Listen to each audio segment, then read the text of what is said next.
1974 to 2024, almost 30 years after the island of Katchatheevu was ceded to Sri Lanka by the then Indian Prime Minister Indira Gandhi, the discussion over this bilateral agreement continues. The Prime Minister had retweeted a Times of India article about an RTI reply that shows how Indira Gandhi ceded the island to Sri Lanka. He wrote, "News facts reveal how Congress callously gave away Katchatheevu, weakening India's unity, integrity and interests, and has been Congress's way of working for 75 years and counting." The Congress and the DMK were quick to respond. Congress party chief Mallikarjun Kharge said that the Prime Minister has suddenly woken up to the issues of territorial integrity. Now, the DMK said it was wrong to talk about the issue without studying its history, and that the DMK had held statewide agitations against the island being ceded to Sri Lanka. Now, External Affairs Minister S. Jaishankar today spoke out about the history of the tussle over the island and the discussions that they've been having ever since. Listen in to what External Affairs Minister S. Jaishankar had to say about India's claims versus Sri Lanka's claims on the island. India's claim is mainly that the Katchatheevu island belonged to the Raja of Ramnath and that he had it from the time that East India Company assigned it to him. It was part of his zamindari rights, and these rights also included fishery. And also that later on these rights moved from the Raja of Ramnath to the Madras government. A second argument was that during after independence, for many years, Indian customs regularly went to Katchatheevu, and this was not obstructed. And the Indian view also was that there was absence of any documentary evidence to show that Sri Lanka had an original title to Katchatheevu. So these were largely the Indian arguments. The Sri Lankan argument, which also this document, which has been obtained under RTI, has released, was that according to them, they have records which go back to the 17th century, and that they also feel there were some conferences where which looked at their claim in a more positive manner. This is their claim. Now, what actually happened on Katchatheevu was, after both India and Sri Lanka became independent, there were issues between the military of the two countries about using this island. And that's how this issue actually came up as an issue between the governments.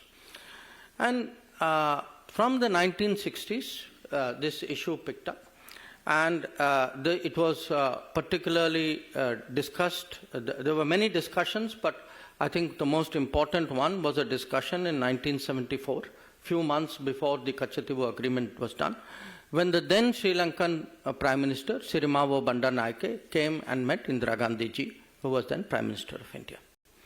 So this broadly is the issue. These are the claims. But as I said, we know who did it. We are today looking and discussing who hid it. Dharani, my colleague, joins me for more. Dharani, good morning. As far as, of course, India's stance is concerned, we just heard what S. Jaishankar had to say. But politically speaking, this has sparked a massive row. But for our viewers to better understand, why is this a bone of contention? Katchatheevu is an island, a small island located in between India and Sri Lanka. So in 1974, an agreement was signed between India and Sri Lanka when Indira Gandhi was the Prime Minister then. So by that agreement, Katchatheevu was given away to Sri Lanka. And at that time, the DMK was in power in Tamil Nadu, and M. Karunanidhi, he was, late M. Karunanidhi was the Chief Minister here. So now the BJP is accusing that the Congress was very lethargic in its approach towards Katchatheevu, that the Congress never intended, to keep Katchatheevu as a part of India.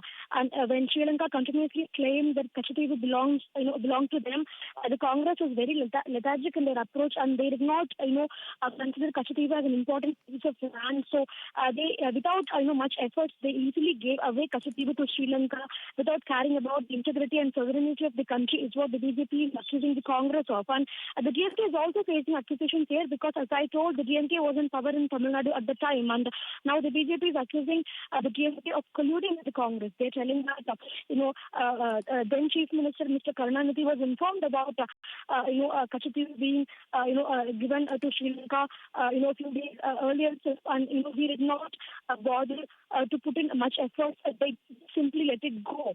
Apart from passing a resolution in the State Assembly and carrying out protests for a few days, the DMK did not really put in a lot of efforts to not let Katchatheevu go from India's hands. What the accusation against DMK here is. So definitely this controversy erupting just a few days ahead of the parliamentary elections in Tamil Nadu. The elections are slated for April 19 in the first phase here in Tamil Nadu. So we only have 20 days left for the elections. And such a big controversy that's being talked about at the time of the elections it may put the DMK in a back foot here in Tamil Nadu.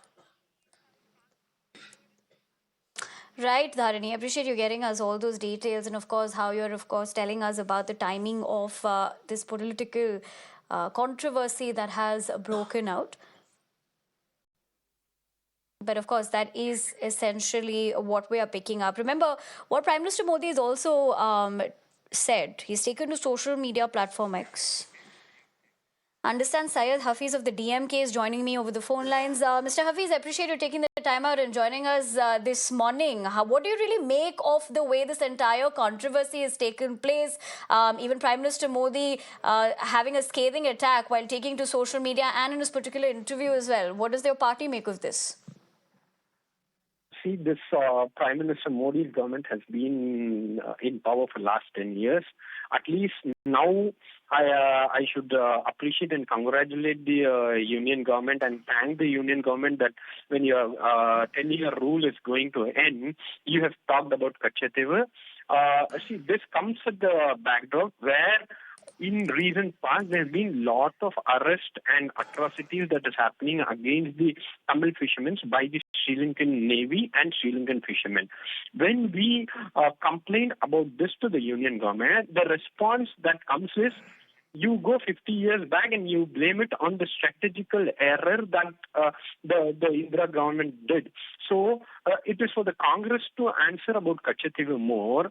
They cannot link DMK for being irresponsible in Katchatheevu, which is factually wrong because it is my Talaivar and my Chief Minister of Tamil Nadu, then Mr. Kalaignar, had passed a resolution against handing over Katchatheevu to Sri Lanka. So the DMK has consistently opposed the stand of the government when it came to Katchatheevu issue. That is one part to it. But what the problem now is, what is the union government going to do, or what has it done to protect the rights of the Tamil Right, Mr. Syed Hafiz, I think we did lose your audio line over there, but I appreciate you talking to us here. Of course, you're essentially going on to state that whatever's transpired so far, the DMK had voiced the same, and you're questioning as to what the centre has done so far. We're going to leave it at that for the moment. We'll continue to track it, but let's also tell you